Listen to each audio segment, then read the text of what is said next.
Hi, this is my review of Hordes Two-player Battle Box.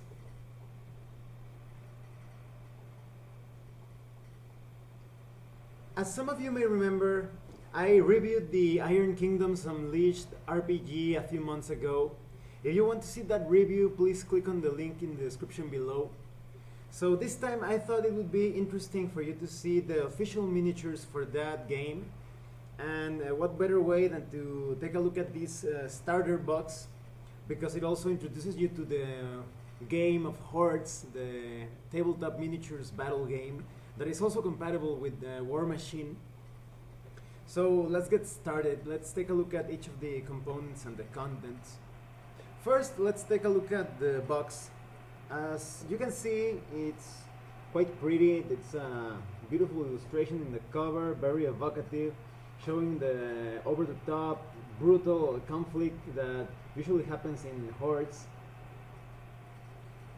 Once you put the miniatures together, because these miniatures need to be assembled, you won't be able to put them back into the box. However, because this box looks pretty good, I suggest that you keep it to store other things in it. Now, let's take a look at the contents. First, we have an introductory guide. The introduction guide is printed in good paper, good quality paper, and it has illustrations and photographs of miniatures and the battlefield. Let me show you some of the images.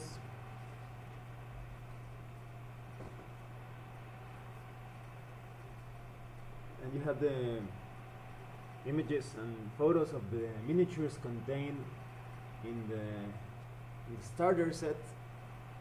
You also have some images of the other factions.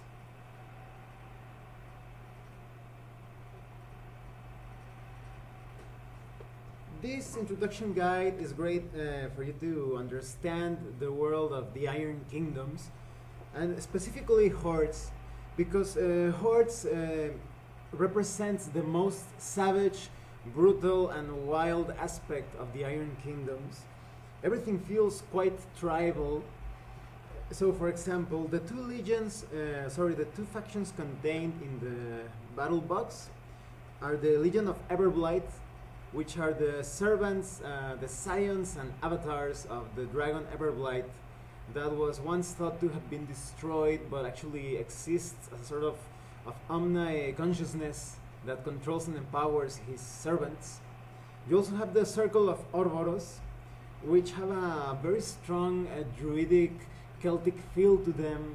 They harness and wield the power of the wilderness, of the savage nature, through the strength of Ouroboros, a very powerful entity, and they try to consolidate and take control of different natural centers of power. You also have the Trollbloods.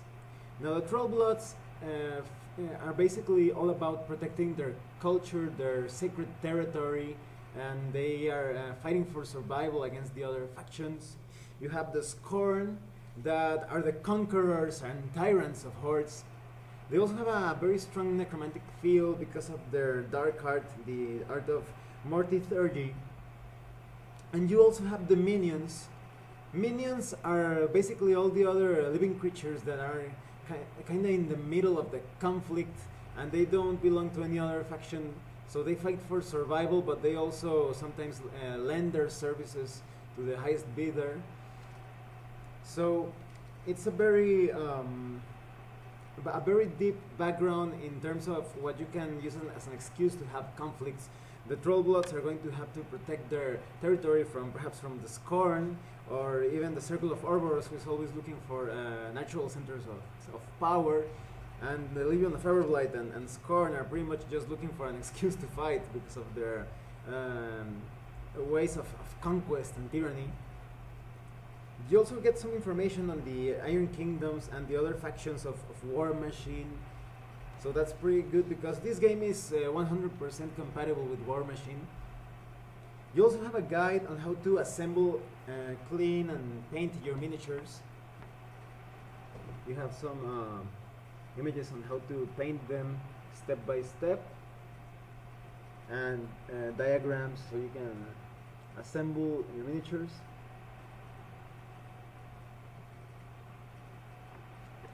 So this is a very handy, very useful guide if you don't know anything about Hordes. It's going to get you started into not only the theme but the hobby aspect of it. And then you have the quick start rules, also printed in good quality paper. These are a very condensed or trimmed version of the core rules, so you can start playing right away. They are quite clear and easy to understand. However, I always like to play with the full rule set, so I just started learning the rules and I immediately jumped to the core book included.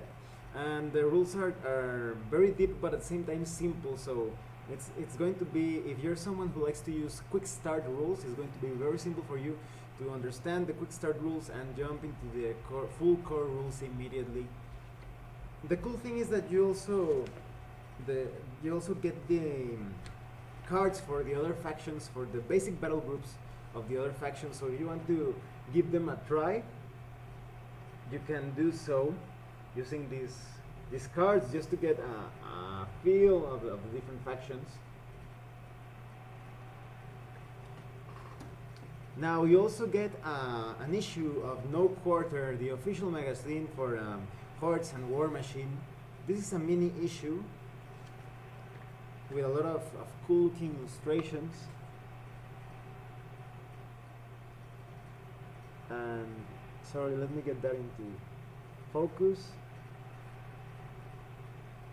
with photographs of different miniatures and battlefields. Now this magazine contains fiction, tactics, information about the hobby and how to paint your miniatures and make conversions, with very handy images on how to carry out the entire process. You also have information on tournaments and organized play.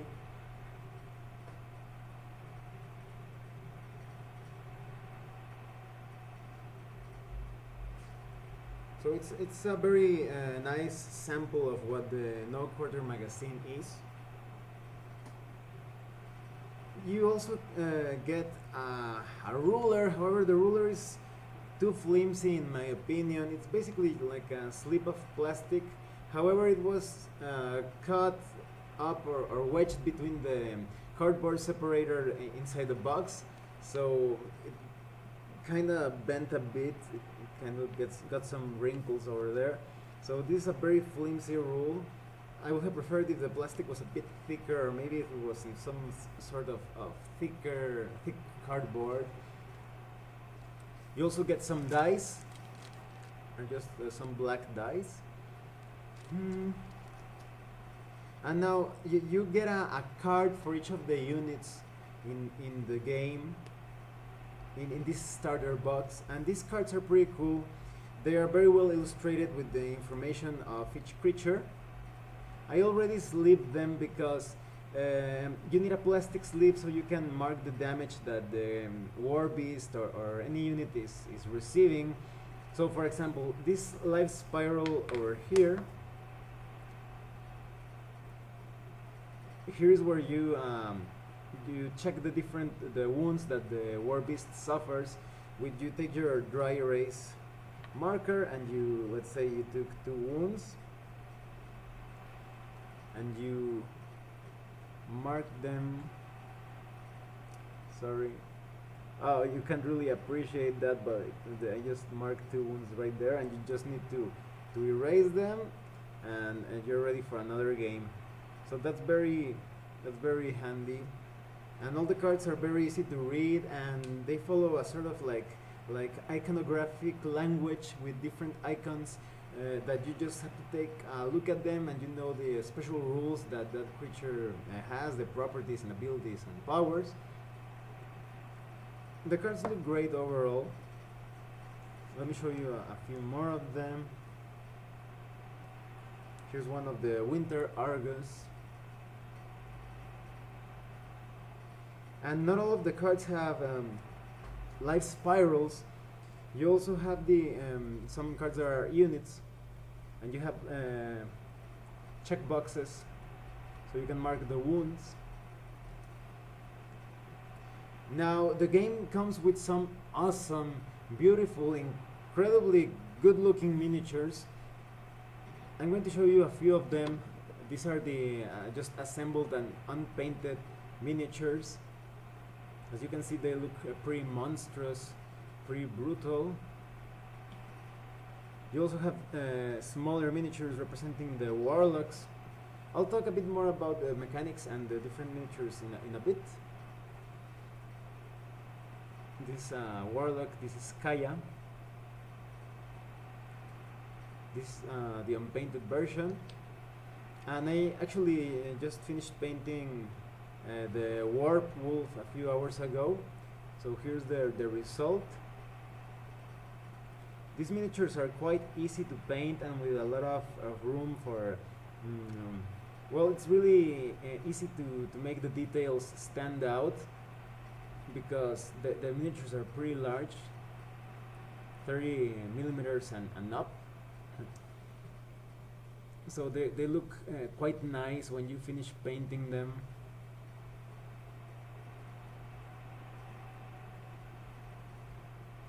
Now let's talk about the core rulebook included. The core rulebook is a bit the physical quality of the rulebook is a bit disappointing, because the quality of the paper is great. It's beautifully illustrated and with a lot of photographs of miniatures, of painted miniatures. However, after reading it once, the whole thing just fell apart. It has some very cheap glue, and everything just fell apart. All the pages fell off. That's a bit disappointing, because this is actually quite handy. It's like a travel size rulebook, and it has all the rules for the game. The full book has all the fiction and the background, the information of Hordes, but this is just the rules. But it was really disappointing that the pages fell off immediately. So I recommend that if you plan to get the full rulebook, the normal size rulebook for Hordes, you get the hardcover version, because this is softcover and the glue just failed horribly. Well, the rulebook is very well illustrated and everything is very clear, very well explained. All the concepts are very well defined. You won't have trouble, or there won't be ambiguities on how to cover a specific situation. It basically covers almost everything imaginable, and you understand how to play the game. Now, the core system is very it feels quite unique, because it's deep and complex, but it's not difficult. So during your first game, you're going to be checking the different abilities, powers, spells, etc. But after a few games, like 2 or 3, everything is going to run quite smoothly. So I think that's what makes Hordes such an amazing miniatures battle game, that it feels so fast and brutal when you actually understand how to use your units, your warlocks and your war beasts. And the warlocks, which are basically they're kind of like the generals of each army.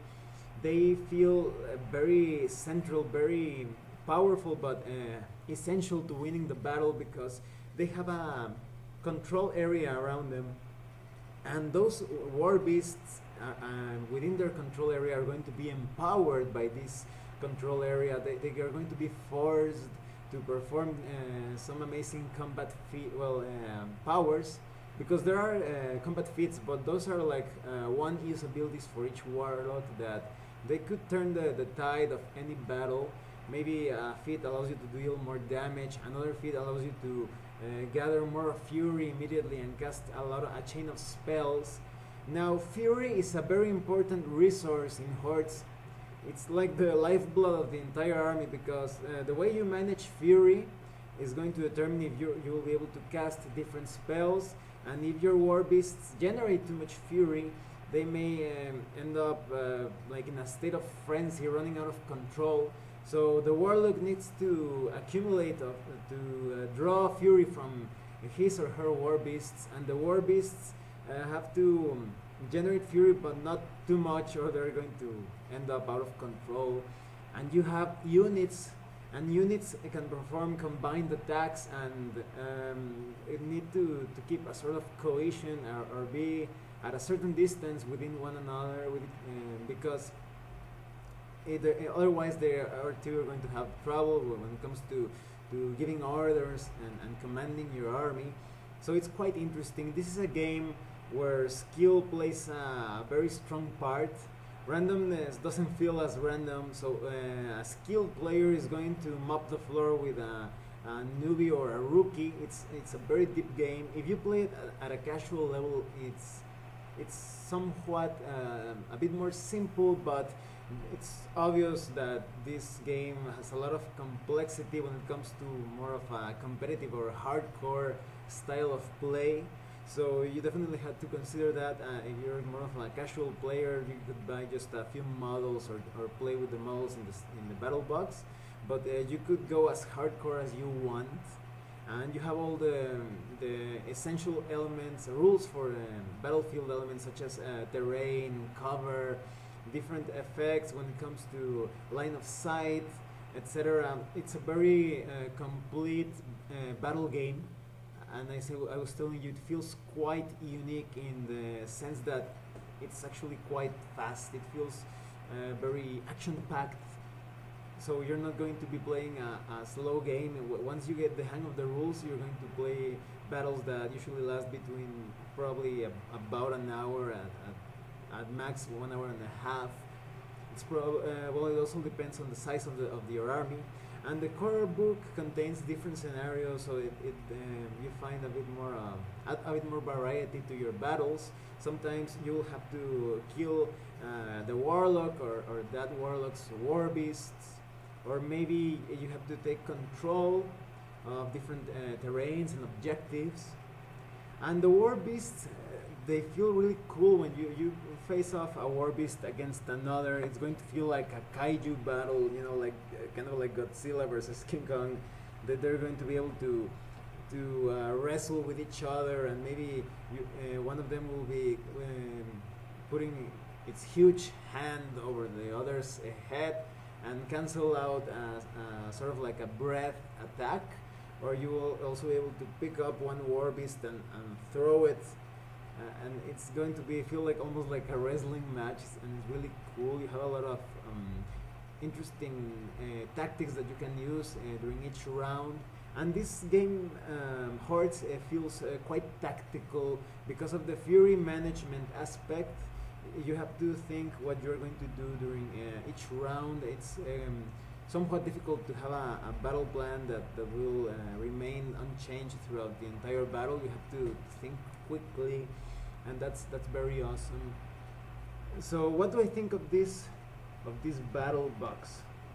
I think it has a lot of the two-player battle box has a lot of value, because if you're somebody who's just into role-playing games, the Iron Kingdoms Unleashed RPG, you should definitely get this, because you have a good variety of miniatures that you can use. As you well know, the Iron Kingdoms Unleashed has some very interesting mechanics when it comes to tactical miniatures battles in role-playing games, and this box enhances that aspect. And you also get the rules for the Hordes miniatures battle game, so it's like a win-win situation, and it's quite the value is very good. You really get a lot of stuff.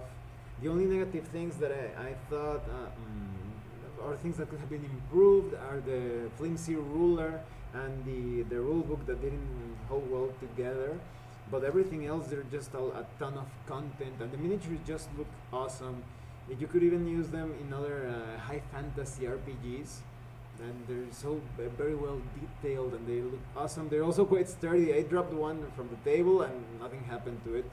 So it's a very cool game. I highly recommend that you get the two-player battle box, and you may actually find that you also enjoy the Hordes battle game, and maybe you also you could give the War Machine game a chance as well. So it's it's a very it's like each product complements each other. Hordes and War Machine and even the RPGs, they all feel very related in theme and in rules in some aspects, and you could even combine them. For example, maybe you're having an adventure with the RPG, and you reach a point that everything could be solved with a climatic battle and at a larger scale. Then you could maybe play a game of Hordes or War Machine to settle things. But there are many possibilities in which you can enhance one experience, the RPG experience or the miniatures battle experience.